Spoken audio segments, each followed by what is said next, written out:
Он является первым человеком, попавшим в космический корабль из открытого космоса.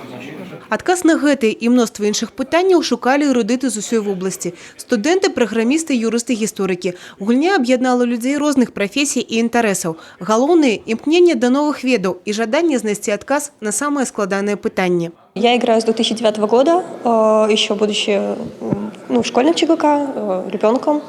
Вот. И последние года 3-4 я играю в команде «Альтависта». Меня привел мой детский тренер. Мы пришли маленькими детьми просто поиграть за свою школу.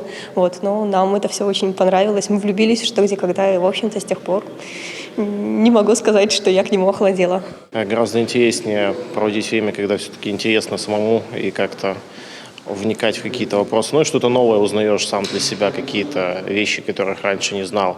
Там, на всяких вопросах какие-то открытия для себя делаешь, какие-то темы просто. Там, даже потом, если какой-то был интересный вопрос, просто прочитать какую-то информацию, которую узнал более углубленно. Александр Брынчук у камандзе «Перавал Дятлова» уже 3-й год. У 2016 годзе маладыя людзі амаль што трапілі ў тройку прызёраў абласнога кубка. Хлопец азначае, для того, каб паказваць выдатныя вынікі, неабходна трэніравацца. Мы тренируемся постоянно. У нас каждую неделю тренировки, и каждую неделю еще отдельная игра какая-то проходит. Мне нравится узнать новое, мне нравится это знание применять. Вот. Я люблю что-нибудь почитать в Википедию постоянно, вот, хобби.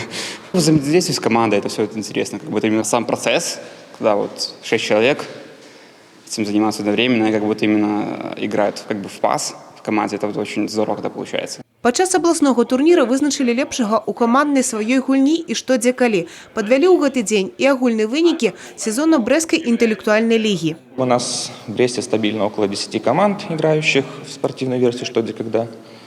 Вот. Может быть, хотелось бы больше, но радует и то, что у нас есть стабильность. Команды, если и уходят, то появляются новые. В отличие от, может быть, 5-летней давности, у нас стало гораздо больше команд детских в областях, что не может не радовать. Лепшымі па выніках брэсцкага сезона і сваёй гульні стала каманда «Альтавіста». Кубак вобласці па што дзе калі у інтэлектуалаў з каманды «Няхай». Евгения Мороз, Александр Сивицкий, телерадиокомпания «Брест».